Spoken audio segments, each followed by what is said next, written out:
إن الحمد لله نحمده ونستعينه ونستغفره ونعوذ بالله من شرور أنفسنا وسيئات أعمالنا من يهدي الله فلا مضل له ومن يضلل فلا هادي له وأشهد أن لا إله إلا الله وحده لا شريك له وأشهد أن محمدا عبده ورسوله أما بعد فإن أصدق الحديث كتاب الله وخير الهدي هدي محمد صلوات الله وسلام عليه وشر الأمور محدثاتها وكل محدثة بدعة وكل بدعة ضلالة وكل ضلالة في النار. إخواتي الكرام, assalamu alaikum wa rahmatullahi wa barakatuh. Donc on continue Inch'Allah ta'ala, explication en langue française du livre du savant Abdul Muhsin ibn Hamad al-Abbad al-Badr qui s'intitule Min Kunuz al-Qur'an al-Karim, parmi les trésors du Saint-Coran. On est encore fait surat al-Tawbah, dans la sourate du repentir. Et aujourd'hui on va étudier le dernier hadith, ou parfois le dernier verset que le cheikh a choisi parmi tous les versets de sourate al-Tawbah. فيقول الشيخ حفظه الله تعالى قوله تعالى لقد جاءكم رسول من أنفسكم عزيز عليه ما عنتم حريص عليكم بالمؤمنين رؤوف رحيم. Donc ça c'est le verset 128 de sourate At-Tawbah. Certes, un messager pris parmi vous est venu à vous, auquel pèsent lourd les difficultés que vous subissez, qui est plein de sollicitude pour vous, qui est compatissant et miséricordieux envers les croyants. C'est comme ça que Allah Azza wa Jal, dans son livre, il a décrit notre prophète, sallallahu alayhi wa sallam, la meilleure des créatures.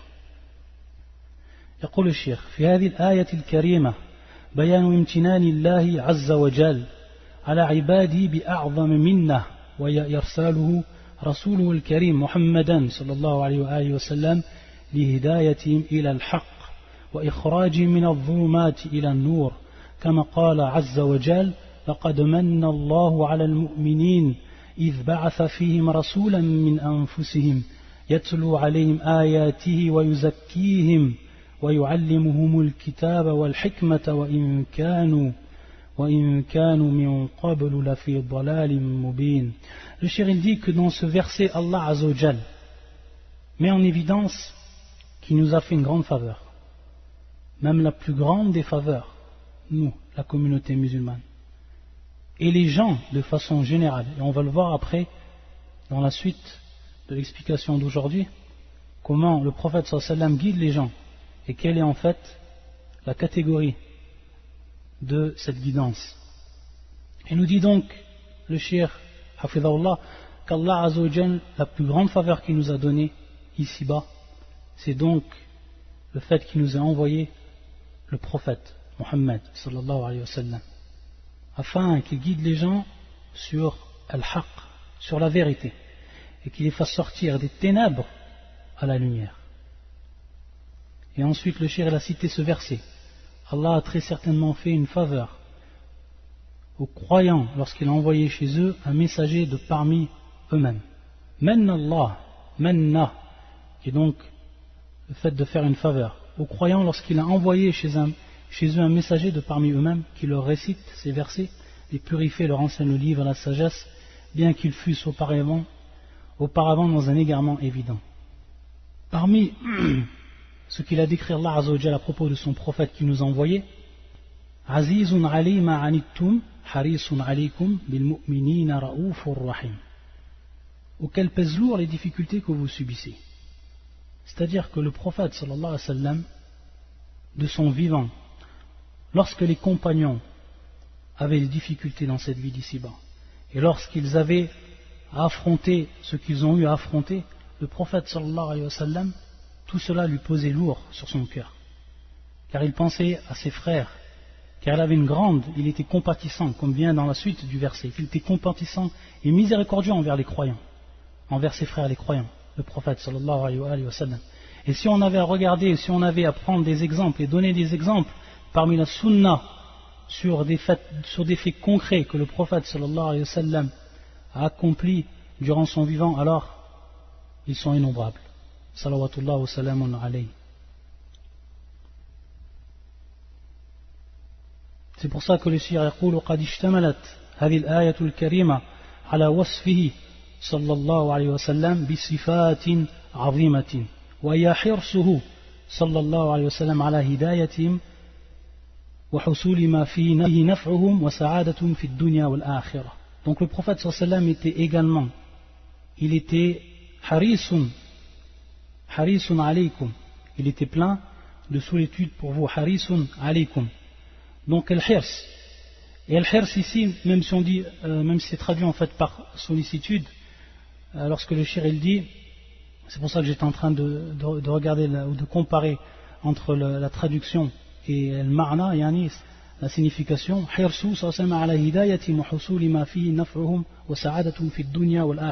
c'est-à-dire que le prophète sallallahu alayhi wa sallam, il cherchait par tous les moyens à guider les gens.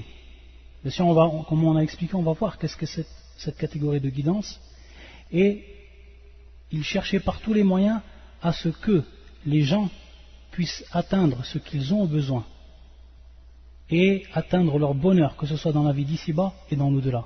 Ça, c'était la fonction du prophète sallallahu alayhi wa sallam, cette fonction qu'il a accomplie de par son cœur et de par ses actes, salawatullah wa salam alayhi. Et également que tout ce qui était dur pour les compagnons et tout ce qui pouvait leur faire défaut ou leur faire préjudice, alors le prophète sallallahu alayhi wa sallam, cela était dur pour lui, et en fait il était compatissant par rapport à cela. Il avait de la sollicitude, compatissant, comme c'est venu dans le verset. C'est pour ça que le cheikh yaqulu annahu dhu ra'fatin wa rahmatin bihim, c'est-à-dire qu'il possède, c'est-à-dire sahib ra'fatin wa rahmatin bihim, c'est-à-dire qu'il possède la douceur, qu'il possède la clémence pour eux. Salawatullah wa salamun alayhi. Dans le verset, il est cité que le prophète sallallahu alayhi wa sallam bi annahu ra'ufur rahim bil mu'minina ra'ufur rahim. Et comme nous explique le cheikh, on voit que ce sont des attributs qui sont également attribués, qu'Allah Azza wa Jalla a attribué à lui-même durant son Coran. Inna Allaha bin nasi ra'ufur rahim. Donc on voit que dans ce verset, beaucoup de versets, Allah Azza wa Jalla également, il emploie pour donner un wasf, c'est-à-dire une des caractéristiques de lui, subhanahu wa ta'ala, et un de ses, parmi ses attributs, qu'il est également Ra'oufur Rahim. Donc, comme c'est traduit, ou comme on le traduit, qu'il est en fait compatissant, miséricordieux envers les croyants, et c'est également en fait un attribut d'Allah Azza wa Jal. Donc, comme l'explique le shir, et comme c'est notre croyance, et comme on l'a expliqué maintes fois à travers les cours de la croyance et autres, qu'il n'y a pas de comparaison entre les attributs d'Allah Azza wa Jal et les attributs des humains, même si c'est le meilleur des humains, le meilleur des hommes, en l'occurrence notre prophète salawatullah wa salam alayhi. Aucune comparaison à faire entre l'entité d'Allah Azza wa Jal et l'entité des hommes, entre les attributs des hommes et entre les attributs des créatures et les attributs du Créateur, entre les noms du Créateur et les noms des créatures, entre les actes du Créateur et les actes des créatures. Aucune comparaison à faire. Kama qala subhanahu wa ta'ala, laysa kamithlihi shay wa huwa as-sami'ul basir. Il ne ressemble à rien, Allah Azza wa Jalla. Rien ne ressemble à lui, subhanahu wa ta'ala.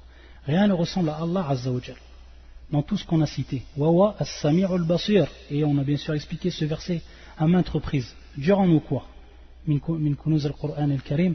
Donc, il n'y a aucune comparaison à faire entre ce qui appartient à Allah Azza wa Jal, c'est-à-dire ses attributs, et ce qui est de quoi? Ce qui est des attributs des êtres humains. Il y a simplement la même désignation au niveau du nom. Et ici également une faïda, c'est que le terme Rahim, ou plutôt l'attribut ou le nom Rahim, qui contient donc, ou qui veut dire Dhur Rahma, celui qui possède la miséricorde, et on avait vu donc la différence également entre les deux sortes de miséricorde, la miséricorde qui est annexée à Ar-Rahman et la miséricorde qui est annexée à Ar-Rahim.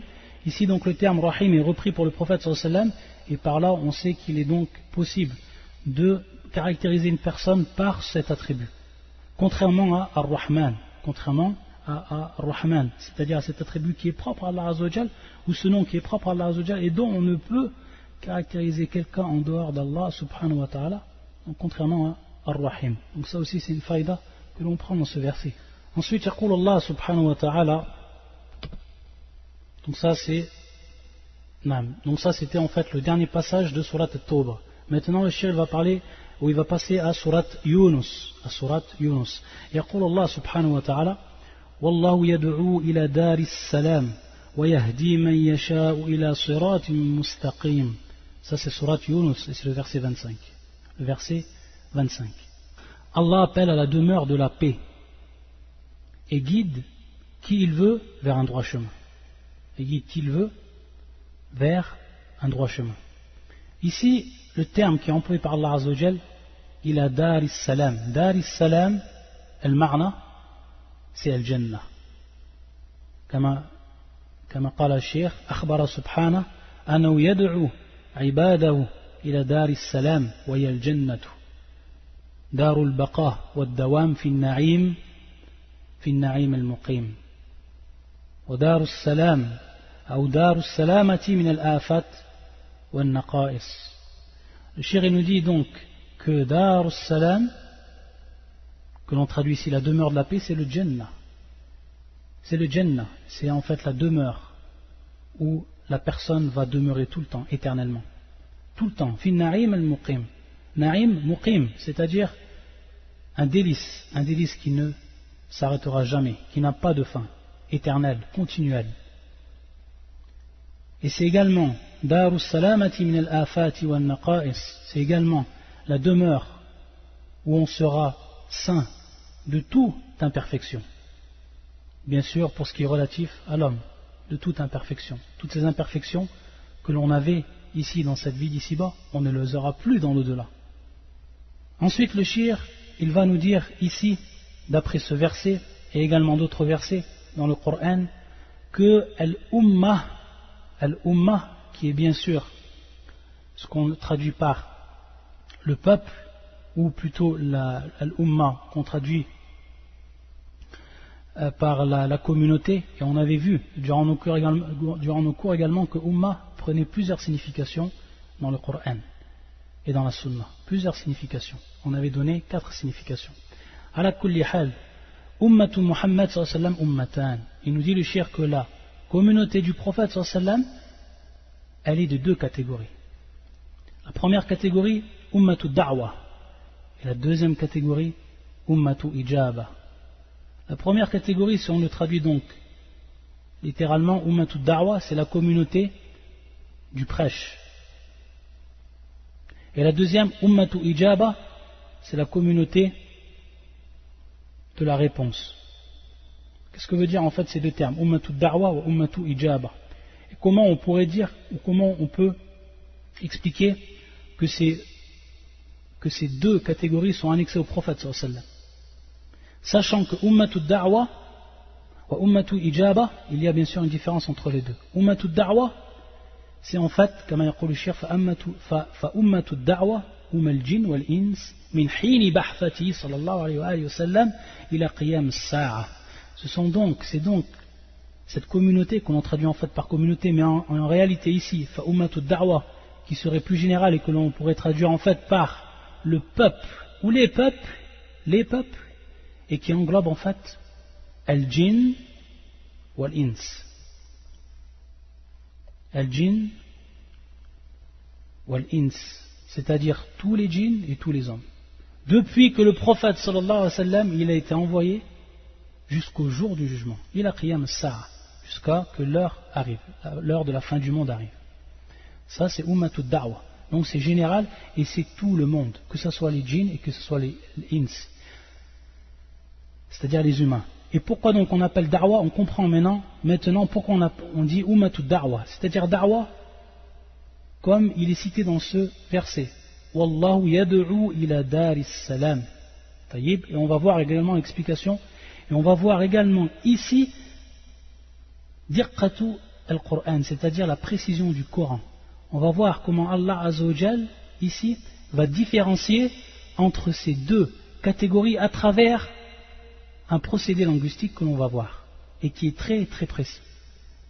Ummatu Da'wa, donc c'est en fait les gens que l'on appelle à l'islam, les gens qui ne sont pas encore rentrés dans la religion. Et on va comprendre donc ici en parallèle que Ummatu Ijaba, c'est les gens qui ont répondu à l'appel. Les gens qui ont répondu à l'appel et qui sont en fait la communauté musulmane. Qui est la communauté musulmane? Donc le terme Ummah ici est plus restreint que le deuxième terme, même si c'est bien sûr les deux termes, ou les deux mêmes termes employés.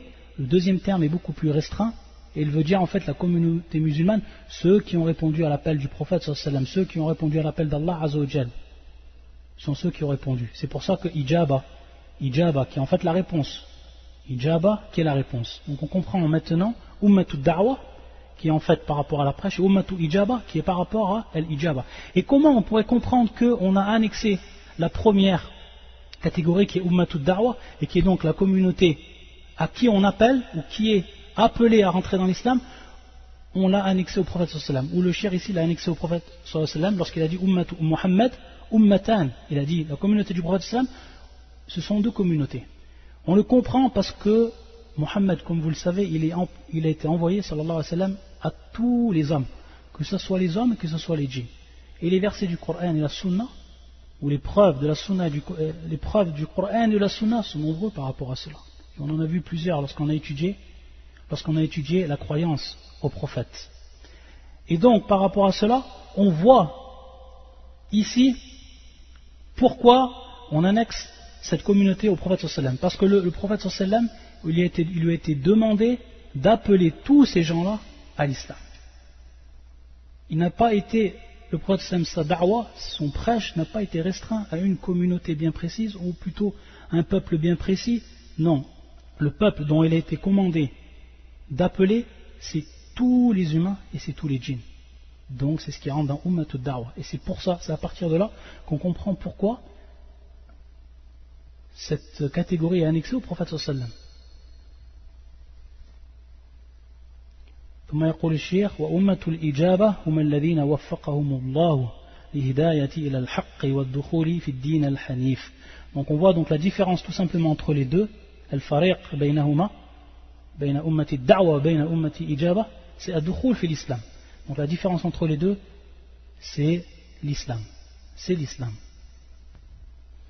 Le shir nous dit que ce verset comprend les deux catégories. Ce verset-là qu'on est en train d'étudier comprend les deux catégories.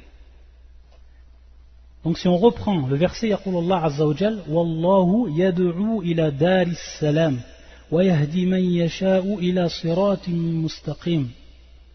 والله يدعو إلى دار السلام. Ça c'est la première catégorie. Et c'est la première catégorie qui est citée par le shir, Ummatu Da'wa. Allah Azza wa Jal appelle à la demeure de la paix. Allah Azza wa Jal appelle à la demeure de la paix. Ça c'est la première catégorie. On va expliquer. Et la deuxième catégorie, simplement maintenant pour faire la différence et pour comprendre ensuite, désigner les deux catégories présentes dans ce verset et comment elles sont présentes. ثم يقول ويهدي, يقول الله عز وجل ويهدي من يشاء إلى صراط مستقيم. Ça c'est la deuxième catégorie. Et c'est Ummatu Ijaba. C'est en fait Ummatu Ijabati, c'est-à-dire la communauté qui a répondu. Comment maintenant on va voir la précision du Coran. Lorsqu'Allah Azza wa Jal il cite et il veut dans son livre cette communauté, ou alors on va dire les peuples de façon générale, et qui donc est traduit par le terme Ummatu Da'wa, ceux qui sont appelés, on voit ici qu'il y a un haf, ce qu'on appelle haf ou haf al-maf'ul. يعني كما يقول الشيخ فقوله والله يدعو إلى دار السلام حذف فيه المفعول والمعنى والله يدعو إلى دار السلام كل أحد. طيب, ici on voit, même en français, on voit que le complément il a été supprimé. Allah appelle à la demeure de la paix. Qui? Donc, lorsqu'on pose la question, Allah appelle à la demeure de la paix, qui il appelle? Donc on voit ici qu'il y a un complément, et que ce complément, il a été enlevé. Et le shir, donc, il nous donne sa signification, la signification de ce complément, et il nous dit Kull ahad. كل أحد إلى دار السلام كل أحد يعني والله يدعو إلى دار السلام كل أحد. Ça c'est المفعول به. C'est le مفعول الذي حذف في هذه الآية et qui en fait correspond donc à la communauté ou au peuple à qui on fait l'appel, à qui l'appel est fait. Ensuite, on va revenir encore, on va donner encore plus d'explications. Ensuite, pour ce qui est de la deuxième catégorie, donc il faut simplement maintenant remarquer que le complément il a été supprimé. Taïb. Maintenant, dans la deuxième catégorie, ou la deuxième catégorie qui est citée à travers la parole d'Allah Azzawajal, وَيَهْدِي مَنْ يَشَاءُ إِلَى صِرَاطٍ مُسْتَقِيمٍ. يقول الشيخ أُظْهِرَ فِيهِ الْمَفْعُولِ. C'est-à-dire ici que le al-maf'ul bi, c'est-à-dire le complément d'objet bien sûr, il a été mis en apparence, il est apparu. Et on le voit même au niveau de la traduction, et guide qui il veut vers un droit chemin. Et il guide qui il veut vers un droit chemin, c'est-à-dire qui il veut. Ici, ça va être le complément. Taïd. Et dans le verset, man yasha, man yasha'u, ça c'est le complément. Donc on voit qu'il est apparu. Alors que dans la première catégorie, il n'est pas apparu. Et bien sûr, c'était sous-entendu, entre parenthèses, Allah appelle tout le monde à la demeure de la paix. Allah Azzawajal appelle tout le monde à la demeure de la paix. Et également, ici donc on va voir que cela se répète dans les versets du Coran. C'est pour ça que le shir un peu plus loin, il va nous expliquer encore un autre verset, ou plutôt nous citer un autre verset, et qui est le suivant, et qui parle ici du prophète sallallahu alayhi wa sallam, wa innaka latahdi ila siratin mustaqim. Wa innaka latahdi ila siratin mustaqim, comme fi surat Shura, c'est la consultation qui est le verset 52. يقول الشيخ وحذف في هذه الآية المفعول والمعنى وإنك لتهدي كل أحد إلى الصراط المستقيم. طيب. Donc on voit également ici que la guidance qui est annexée au prophète sallallahu alayhi wa sallam, et on va voir également la différence entre les deux sortes, les deux catégories de guidance, on voit que cette guidance-là qui est annexée au prophète sallallahu alayhi wa sallam, taïb, Allah Azzawajal, lorsqu'il l'a cité dans son Coran, il a également enlevé, soustrait ou supprimé al-maf'ul. Et wal-ma'na innaka latahdi ila siratil mustaqim, donc la traduction, le sens de la traduction du sens plutôt, et en vérité tu guides vers un chemin droit. Qui tu guides? Donc ici al-maf'ul, la question c'est qui tu guides, et donc taqdir kull ahadin, yani tout le monde. Et ça rentre donc dans la quoi? Dans la bien sûr la première catégorie qui est ummatu da'wati. Donc Allah Azzawajal, lorsqu'il cite ummatu da'wa, il ne cite pas le complément d'objet. Et ça va donner en fait un aspect général. Ça donne donc ici un aspect général. Am. Alors que quand il cite la deuxième catégorie, Ummatu al-Ijaba, il a cité donc la communauté qui a répondu, qui est la communauté musulmane. Pour encore plus comprendre l'explication de ces deux versets, il faut savoir que al-hidayah tanqasim ila qisman, c'est-à-dire que la guidance se divise en deux catégories. Il y a une guidance qui est propre à Allah et dont personne n'est associé dans celle-là. Et il y a une deuxième guidance qui est à Allah Azzawajal et qui est également aux prophètes et à tous ceux qui appellent à la vérité. La première, c'est ce qu'on appelle Hidayat al-Tawfiq, c'est-à-dire la guidance dont Allah Azzawajal, ou la guidance par laquelle Allah Azzawajal, il guide qui il veut parmi ses créatures, c'est-à-dire qu'il les fait rentrer dans l'islam. Tout simplement. Cette guidance-là, lorsque toi, ô musulman, tu vas rentrer dans l'islam, Allah Azzawajal, il t'a guidé de par cette guidance et qui s'appelle donc Hidayat al-Tawfiq. Taïb. Par contre, le mécréant, celui qui n'a pas cru à l'islam, ou qui n'a pas encore cru à l'islam, est-ce qu'il a bénéficié de cette guidance? Bien sûr que non. Il n'a pas bénéficié de cette guidance, sinon on serait musulman. Donc cette guidance-là, elle est propre à Allah Azzawajal. C'est lui qui fait rentrer dans l'islam qui il veut. Et ça appartient à personne. Ni au prophète, et ni personne d'autre en dehors du prophète. يقول الله عز وجل إنك لا تهدي من أحببت ولكن الله يهدي من يشاء. Ça c'est في سورة القصص qui est le verset 56. إنك لا تهدي من أحببت. Tu ne guides pas qui tu veux. Il parle à son prophète. Il parle à son prophète, Allah subhanahu wa ta'ala. Innaka la tahdi man ahbabta. Tu, c'est-à-dire toi, Muhammad, ne dirige pas celui que tu aimes. Walakin Allah yahdi man yasha. Mais Allah azza wa jal guide qui il veut. Donc dans la deuxième partie du verset, mais c'est Allah qui guide qui il veut, il faut voir ici que al-hidayah, hidayat al-tawfiq.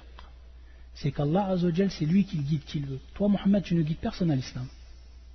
Toi, ta fonction, c'est de diriger les gens, de montrer la voie, d'orienter, de conseiller. Et ça, c'est la deuxième catégorie qui est hidayatu ad-dilala wal-irshad wal-bayan, kama tasha'un. C'est-à-dire la guidance qui est propre au fait d'orienter, au fait de montrer la voie. Donc c'est une guidance qui appartient à Allah et qui appartient également aux créatures. Allah Azza wa Jal a donné aux créatures. C'est-à-dire que le prophète sallallahu alayhi wa sallam, il guide. Dans le verset qu'on a cité, Surat al-Shura, le verset 52, وَإِنَّكَ لَتَهْدِي إِلَى صِرَاطٍ مُسْتَقِيمٍ. On a vu ici qu'Allah Azza wa Jal a dit, le sens donc du verset, et en vérité tu guides vers un droit chemin. Il parle du prophète sallallahu alayhi wa sallam. Donc tu guides ici, c'est bien une guidance, c'est bien le terme la tahdi qui vient du terme al-hidayah. Cette guidance-là, elle est donc générale. Et elle est propre à toute personne qui indique la voie. Donc c'est le fait tout simplement d'indiquer la voie, de montrer la voie.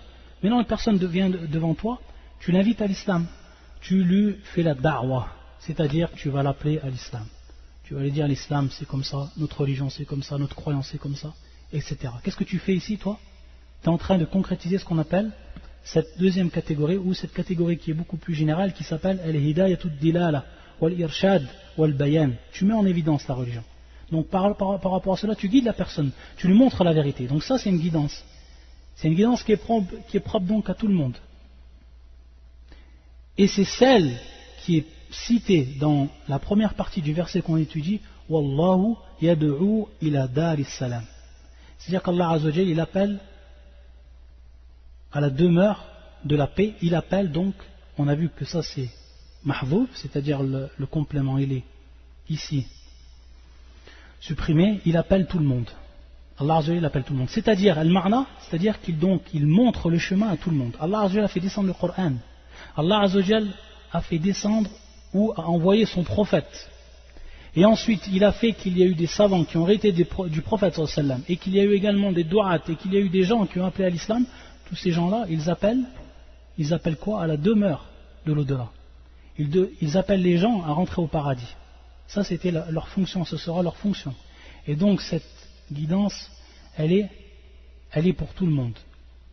C'est-à-dire, bien sûr, ceux qui remplissent cette fonction de la da'wa, du prêche. Donc, Allah Azza wa Jal, il invite, il appelle, yad'u ila daris salam. Et ça, c'est bien sûr ummatu da'wa. Donc, on voit encore également ici, on voit bien sûr l'emplacement des termes. Da'wa, ummatu da'wa, le terme qui revient, da'wa. Donc Allah Azza wa Jalla appelle tout le monde. Taïb, Allah Azza wa Jalla appelle tout le monde à entrer dans l'islam. Mais ensuite, wa yahdi man yasha ila siratin mustaqim. Mais il guide qui il veut. Yahdi, il guide qui veut. Et donc ici, bien sûr, le complément il est mis en apparence, il apparaît. Il guide qui il veut sur le droit chemin. Et ça c'est al-hidayatu at-tawfiq. Hidayatu at-tawfiq. Ça c'est la deuxième catégorie de al-hidayah, de la guidance, et qui est propre à Allah Azza wa Jal. Qui est propre à Allah Azza wa Jal. Donc c'est lui subhanahu wa ta'ala qui guide sur l'islam et qui fait donc rentrer les gens dans l'islam. C'est de par sa guidance subhanahu wa ta'ala. Et ça appartient à personne d'autre, sinon à lui. Et donc on revoit que la première,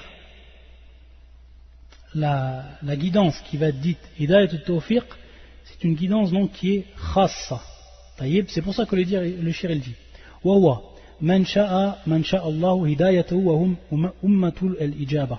طيب, lorsqu'il a bien sûr cité le verset ويهدي من يشاء إلى صراط مستقيم, il dit من شاء الله هدايته وهم أمة الإجابة. طيب, donc Allah Azza wa Jal, qui il veut, il les guide. À qui il veut, il donne cette guidance-là. Il les guide sur le droit chemin, il les guide bien sûr sur al-haq, sur la vérité, et c'est donc ummatul ijaba, ceux qui ont répondu. Donc ici, fad-da'watu 'ammatun li kulli ahad. Donc c'est un prêche qui est en fait général et qui est donc pour tout le monde. Et c'est pour ça qu'Allah Azza wa Jal, il n'a pas fait apparaître al-maf'ul bi, c'est-à-dire le complément, pour donner donc un aspect qui va être général. Par contre, يقول الشيخ والهداية إلى الصراط المستقيم خاصة لمن شاء الله هدايته. C'est-à-dire, il nous dit le cheikh ensuite que la deuxième, ou plutôt la guidance donc qui est propre à Allah Azza wa Jal, que ce soit la première ou la deuxième, tout dépend comment on l'a cité, celle qui est propre à Allah Azza wa Jal, khassa, donc elle est spéciale, elle est donc restreinte à celui qu'Allah Azza wa Jal a voulu guider. Donc on voit dans la première partie du verset Wallahu yad'u ila daris salam, hada 'am, pour tout le monde. Wa yahdi man yasha'u ila siratin mustaqim, c'est particulier, c'est restreint à ceux qu'Allah Azza wa Jal a guidés sur l'islam, c'est-à-dire les musulmans. Man yasha. Et lorsqu'Allah Azza wa Jal cite en fait, comme dans l'autre verset, Wa innaka latahdi ila siratin mustaqim, également ici on voit que c'est donc le complément est également ici supprimé, et il veut dire donc, il donne l'aspect qui est général. Que ce soit donc pour Allah Azza wa Jal ou que ce soit pour le prophète sallallahu alayhi wa sallam, vu que Allah Azza wa Jal et également le prophète sallallahu alayhi wa sallam ont appelé les gens à quoi? Ont appelé les gens à rentrer dans l'islam, ont appelé les gens au Jannah et la Dar salam. Et ça bien sûr c'est al-hidayatu ou hidayatu ad-dilala wal-irshad wal-bayan. Ensuite, le cheikh Hafidhahullah, il prend un deuxième passage de Surat Yunus, et c'est le verset 26. يقول الله عز وجل للذين أحسنوا الحسنى وزيادة ولا يرهق وجوههم قطر ولا ذلة أولئك أصحاب الجنة هم فيها خالدون للذين أحسنوا الحسنى وزيادة. À ceux qui agissent en bien et réserver la meilleure ou le meilleur, et bien sûr sous-entendu la récompense, waziyada, et même davantage, waziyada, c'est-à-dire quelque chose de plus. Tayyib, wala yarhaqu wujuhahum qatarun wala dhillah, nulle fumée noircissante, nul avélissement ne couvrira leur visage. Ulaika ashabul jannah, ceux-là sont les gens du paradis, hum fiha khalidun, où ils demeureront éternellement. Allah Azza wa Jal nous parle de bienfaisance, al-ihsan. Lilladhina ahsanu. أي يقول الشيخ أحسنوا في عبادة ربهم وأحسنوا إلى غيرهم بأي وجه من وجوه الإحسان. C'est-à-dire qu'ils ont أحسنوا في العبادة, c'est-à-dire qu'ils ont fait la meilleure, ou ils ont accompli de la meilleure des façons leur adoration pour Allah Azza wa Jal. Ahsanu, ils ont été bienfaisants par rapport à cela. Ils l'ont fait avec ihsan. Lorsqu'ils ont fait l'adoration d'Allah Azza wa Jal, ils l'ont fait avec ihsan, avec bienfaisance. Et également, wa ahsanu ila ghayrihim. Non seulement ils ont été bienfaisants envers Allah Azza wa Jal en concrétisant cette adoration comme il se doit, mais également ils ont été bienfaisants, ils ont fait preuve de bienfaisance vers les autres, c'est-à-dire les créatures. Wa ahsanu ila ghayrihim bi ay wajhin min wujuh al-ihsan, c'est-à-dire sous tous les aspects de la bienfaisance, tout ce qui rentre dans la bienfaisance, tout ce qui rentre de manière générale. Tayyib, ça c'est ce que Allah Azza wa Jalla il parle dans son Coran lorsqu'il dit lilladhina ahsanu. Ensuite le cheikh dit anna jazaa'ahum 'inda Allahi al-husna wa hiya al-jannatu wa ziyadatun. وهي الجنة. طيب. Et que leur récompense عند الله الحسنى وهي الجنة. معنى الحسنى ici c'est الجنة, c'est le paradis. On va voir que le cheikh, bien sûr, lorsqu'il nous dit cette parole-là, il se réfère bien sûr à des preuves, comme on va voir. وهي الجنة. Et ensuite, donc الحسنى معنى égale الجنة. وزيادة وهي النظر إلى وجه الله تعالى عز وجل. وزيادة ici, le terme وزيادة et encore plus النظر إلى وجه الله, c'est le regard envers Allah, le regard que l'on va avoir, envers Allah. C'est-à-dire lorsqu'on va regarder Allah Azza wa Jal, hada c'est az-ziyada, c'est ce qui est en plus, c'est le plus qui va nous être donné. Le plus par rapport à quoi? Le plus ou ce qui est en plus du paradis. Rawa Muslim fi sahihi. Donc on voit que le cheikh, la preuve qu'il va nous apporter, c'est un hadith du prophète sallallahu alayhi wa sallam et qui est rapporté par l'imam Muslim dans son authentique. Rawa Muslim fi sahihi. On voit ici que le cheikh, il va donc expliquer le Coran bi as-sunnah. Il explique donc le Coran par la sunnah. Et ça fait partie bien sûr, comme on l'a déjà vu, de la deuxième al-martabatu thaniya fi tafsir al-Qur'an, c'est-à-dire de la deuxième étape dans l'explication du Coran, l'explication du Coran par la sunna. Et c'est la différence entre les gens de l'innovation et les gens de la sunna et du consensus. La différence, c'est qu'ils prennent épreuve de la sunna pour expliquer le Coran, pas de leur tête. روى مسلم في صحيح عن سهيب عن النبي صلى الله عليه وسلم قال: إذا دخل أهل الجنة الجنة يقول الله تبارك وتعالى: تريدون شيئا أزيدكم؟ فيقولون: ألم تبيض وجوهنا؟ ألم تدخلنا الجنة وتنجينا من النار؟ قال: فيكشف الحجاب فما أعطوا شيئا أحب إليهم من النظر إلى ربهم عز وجل. ثم تلا هذه الآية: للذين أحسنوا الحسنى وزيادة. فدل هذا الحديث على تفسير الزيادة بالنظر إلى وجه الله عز وجل. Le verset, le hadith, c'est le suivant, qui est rapporté par Suhaib رضي الله تعالى عنه. النبي صلى الله عليه وسلم قال: إذا دخل أهل الجنة الجنة. Lorsque les gens du paradis vont entrer dans le paradis, Allah Azza wa Jal, il va leur dire, c'est-à-dire il va leur dire: yuriduna shay'an azidukum, est-ce qu'ils veulent quelque chose de plus, c'est-à-dire quelque chose que je vais leur donner en plus? Fayaqulun alam tubayyib wujuhana, c'est-à-dire tu n'as pas éclairci, tu n'as pas rendu clair nos visages. Alam tudkhilna al-jannah, c'est-à-dire tu ne nous as pas rentré dans le paradis. Est-ce que tu nous as pas rentré dans le paradis? Wa tunajjina min an-nar, et tu nous as pas sauvé du feu.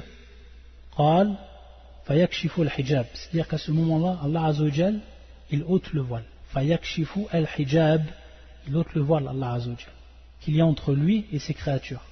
Fama u'tu shay'an ahabba ilayhim, on ne leur a pas donné quelque chose de plus, qui est de plus aimé auprès d'eux, bien sûr, auprès des créatures, min an-nadari ila rabbihim, c'est-à-dire de ce regard qu'ils auront envers Allah Azza wa Jal, qu'ils vont regarder Allah subhanahu wa ta'ala. Ça sera la meilleure des choses. C'est pour ça que le verset waziyada, en plus de al-husna, qui est encore plus, un plus. Thumma tala hadhihi al-aya, c'est-à-dire que le prophète sallallahu alayhi wa sallam, lorsqu'il explique ce verset, il nous récite le verset lilladhina ahsanu al-husna wa ziyada. Donc on comprend de manière claire et évidente qu'il nous explique donc, il nous a expliqué à travers sa parole, le prophète sallallahu alayhi wa sallam, qu'est-ce qu'était al-husna, et donc ici qui est al-jannah, et qu'est-ce qu'était al-ziyada, qui est bien sûr le regard que l'on aura envers Allah Azza wa Jal. Il nous dit le cheikh, et ça bien sûr on va le revoir dans les cours de la croyance, Inch'Allah. On va revenir et on va voir de manière détaillée cette partie de la croyance, ce point très essentiel de la croyance où beaucoup de gens se sont égarés, bil asaf. Ensuite le cheikh nous dit nam, taïb. Il nous dit que plusieurs c'est-à-dire ru'yatul mu'minin rabbahum fi dar al-akhirah, c'est-à-dire que les croyants verront leur Seigneur. Il y a plusieurs, bien sûr dans l'au-delà, il y a plusieurs versets qui sont venus à propos de ça. Parmi ces versets-là, Surat al-Qiyamah, qui est le verset 22-23, Wujuhun yawma idhin nadhirah ila rabbiha nadhirah. Wa qawlu kalla innahum an rabbihim yawma idhin lamahjubun. Comme fi Surat al-Mutaffifin, qui est le verset 15. Wajud dilala, l'aspect argumentatif de ces versets. Donc le premier, ce jour-là, il y aura des visages resplendissants qui regarderont leur Seigneur. Ila rabbiha nadhira. Regardez comment le verset du Coran est explicite dans ce point essentiel de la croyance.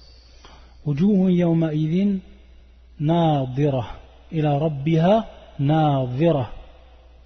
Et donc ils vont regarder leur Seigneur. Wa qawluhu kalla innahum an rabbihim yawma idhin lamahjubun. Qu'ils prennent garde, en vérité ce jour-là un voile les empêchera de voir leur Seigneur. La mahjoubun, mahjoub, c'est-à-dire qu'ils ne pourront voir, qu'il y aura un voile qui va les séparer. De qui? De leur Seigneur. Et donc l'aspect argumentatif ici, pour ce qui est du premier verset, c'est clair et net, explicite. Le deuxième verset, c'est tout simplement que annahu lamma hujiba al-kuffaru an ru'yati Allah li sakhati alayhim dalla ala anna awliya'ahu يرونه ليرضاه عنهم كما جاء ذلك عن الشافعي رحمه الله. طيب, donc il nous dit, comme nous a donné l'explication de l'imam al-Shafi'i, qui nous rapporte l'explication donc de l'imam al-Shafi'i, comment on comprend ce verset? C'est tout simplement que l'imam al-Shafi'i, bien sûr, min as-salaf, il fait partie bien sûr des salaf, bien sûr, de nos grands savants parmi les salaf.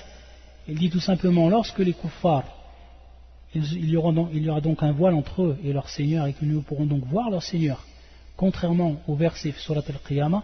Et le Cheikh, bien sûr, Surat al-Qiyamah, il va revenir et va expliquer. Donc on verra également plus en détail ce verset, Inch'Allah. On l'expliquera encore plus, et comment on va réfuter à ceux qui ont dénié, qui ont renié la vue d'Allah Azzawajal, Yawm al-Qiyamah, parmi les gens de l'innovation, ceux qui ont démenti ce que le prophète sallam nous a dit, et ce qu'Allah avant cela, ce qu'Allah Azzawajal nous a dit dans son Coran. Donc il nous dit, lorsque Allah Azzawajal va placer donc ce voile, lorsqu'ils seront mahjoub, c'est-à-dire qu'ils seront voilés ces gens-là. Voilés de quoi? De voir Allah Azzawajal, à cause de la colère d'Allah sur eux. Alors ceci prouve que, bien au contraire, en sens opposé, que c'est Awliya. Et dans le verset suivant, que le Cheikh va nous expliquer, on va voir que Marna Awliya. On va voir qu'il nous dit c'est-à-dire tout à l'opposé. L'opposé de Sakhat, bien sûr, la colère, qui est bien sûr l'agrément. Et donc, et le contraire bien sûr des kuffars, qui est l'awliya, qui est bien sûr les proches, ceux qui sont proches d'Allah Azzawajal, ceux qui sont, on verra en détail l'explication, même si on peut traduire par les proches d'Allah Azzawajal, c'est-à-dire, on peut traduire également par les pieux, ceux qui verront donc leur Seigneur, donc ils verront leur Seigneur. Eux, ils n'ont pas pu voir leur Seigneur à cause de leur mécréance, et à cause qu'Allah Azzawajal a été en colère contre eux. Eux, ils verront leur Seigneur à cause de l'agrément qu'Allah Azzawajal a eu envers eux, et à cause de leur croyance, bien sûr, et de leur iman, de leur foi. Il nous dit le shir qu'il y a plus de 30 sahabiyan, plus de 30 compagnons qui ont rapporté des hadiths qui comprenaient donc l'attestation que les croyants verront leur Seigneur dans l'au-delà, dans le paradis. 30 sahabis. 30 sahabiyan. 30. Comme l'a cité Ibn al-Qayyim dans son livre Hadi al-Arwah ila bilad al-Afrah. Ila bilad al-Afrah. Donc c'est quelque chose qui est mutawatira, quelque chose qui est connu, quelque chose que personne ne peut dénier. Balara hadd al-tawatur, subhanallah. Et ça on explique également le terme tawatur dans la législation. Qu'est-ce que ça voulait dire? يقول الشيخ وممن أنكر رؤية الله في الدار الآخرة المعتزلة. Ceux qui ont, parmi donc les sectes, qui ont dénié, qui ont renié cela, qui n'ont pas attesté la vue d'Allah Azzawajal, ou parfois la vue qu'auront les croyants de leur Seigneur, Allah subhanahu wa ta'ala, dans l'au-delà, ce sont Al-Mu'tazila. Al-Mu'tazila. Wa minhum Az-Zamakhshari. On a déjà parlé de Az-Zamakhshari. On a dit que c'était bien sûr, il avait un. Et le shir, donc à travers ce livre-là, il a réfuté plusieurs fois les paroles de Az-Zamakhshari. Pourquoi? Parce que Az-Zamakhshari, on a dit que c'est bien sûr celui qui écrit un des grands tafsirs qui s'appelle Al-Kashaf. Az-Zamakhshari, c'est un grand savant dans la langue arabe. Et bien sûr, lorsqu'il écrit ce livre, les savants ont profité de ce tafsir par rapport, bien sûr, à la langue et par rapport à d'autres, peut-être à d'autres points. Mais bien sûr, il faut savoir que ce livre-là comporte, bien sûr, al-bala, c'est-à-dire qu'il comporte des choses qui sont complètement contradictoires avec la croyance des gens de la sunna du consensus. Pourquoi? Parce que son auteur est un mu'tazili. C'est un mu'tazili. Comme le shir nous dit, وَمِنْهُمْ Az-Zamakhshari fi Sahib al-Kashaf, donc son livre ou son tafsir qui s'appelle Al-Kashaf. Et dans ce livre, dans son tafsir, il va en fait renier la vue d'Allah Azzawajal, ou la vue que les croyants vont avoir d'Allah Azzawajal le jour du jugement, et par un procédé très précis. Pourquoi? Parce que, comme on l'a dit, c'est un grand savant dans la langue arabe. لتمكنه في علم البلاغة, l'éloquence, la science de l'éloquence au niveau de la langue arabe. يستدل لمذهبهم الباطل ببعض الآيات على وجه لا يتفطن له إلا القليل. C'est-à-dire que peu de gens vont, lorsqu'ils vont lire bien sûr son tafsir, vont prêter attention à cela. Sauf celui vraiment qui va, c'est-à-dire qui va vraiment se concentrer et qui va vraiment lire avec précision ce que dit cette personne à travers l'explication des versets du Coran. C'est-à-dire l'explication que lui il donne à travers les versets du Coran. C'est pour ça qu'il dit le shir, peu de gens vont faire attention à cela. Parce que c'est un procédé qui est très précis. Et parmi ceux qui ont refuté cela, l'imam As-Suyuti, qui ont réfuté, donc bien sûr son fameux livre qui s'appelle Al-Itqan fi Ulum al-Qur'an, qui ont réfuté également la parole de Az-Zamakhshari. C'est pour ça qu'il dit l'imam As-Suyuti wal mubtadi' laysa lahu qasdun illa tahrif al-ayati wa tasawwuha ala madhhabi al-fasid.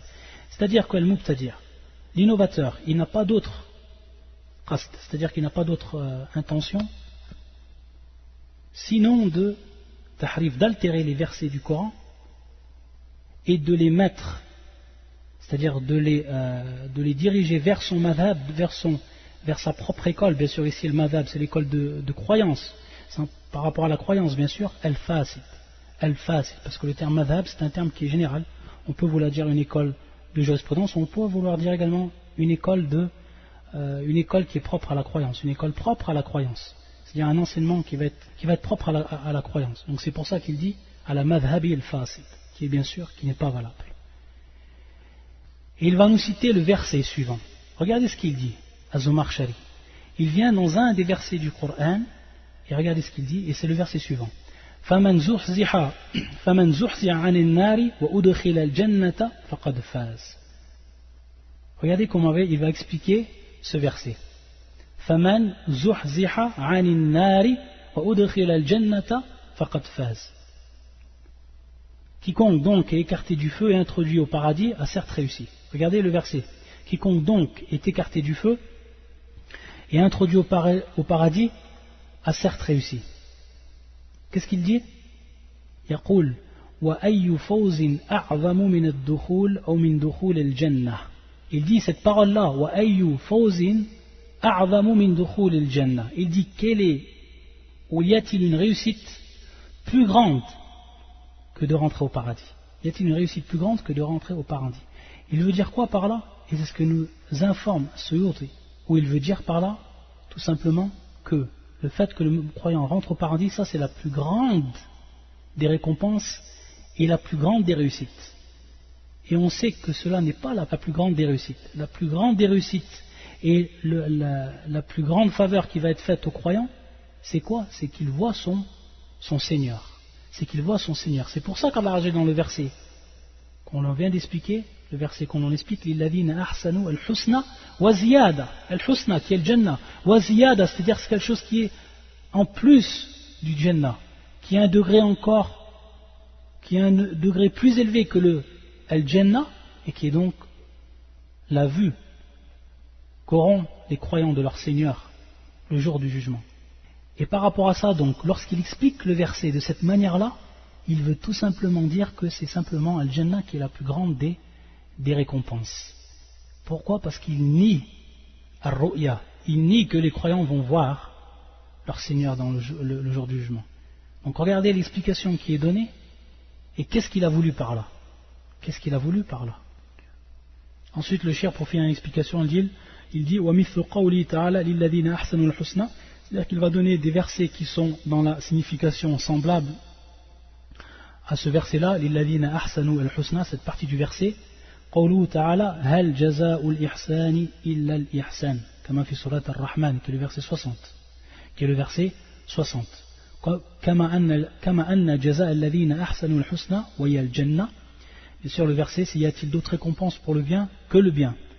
Et donc, il nous dit le cheikh, comme bien sûr la récompense de ceux qui ont fait la bienfaisance sera bien sûr al-husna, et qui est donc le jannah, فإن عاقبة الذين أساءوا السوء كما قال الله عز وجل ثم كان عاقبة الذين أساءوا السوء وَالسُّوءَ النَّارِ. Donc as-su'a, c'est le contraire de al-husna, et c'est bien sûr l'enfer. ثُمَّ كَانَ عَاقِبَةَ الَّذِينَ أَسَاءُوا السُّوءَ. Ça c'est fi surat al-Rum, et c'est le verset 10. Donc bien sûr c'est le contraire par rapport à la rétribution. Puis mauvaise fut la fin de ceux qui faisaient le mal. De ceux qui faisaient le mal.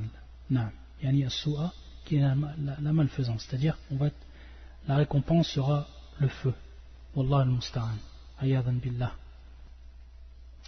Taïb, on va s'arrêter ici, Inch'Allah, ça fait une heure de cours. Et donc il restera simplement un verset, une petite partie d'explication pour Surat Yunus. Comme on a dit, c'est l'explication. Qu'est-ce que veut dire le terme al-awliya? Awliya Allah. Un terme qui est employé ou qui est compris parfois à tort. Donc on verra, Inch'Allah, et on continuera ensuite fi Surat Hud. Bi'idhnillahi ta'ala. Subhanakallahumma bihamdika. Ashhadu an la ilaha illa anta astaghfiruka wa atubu ilayk.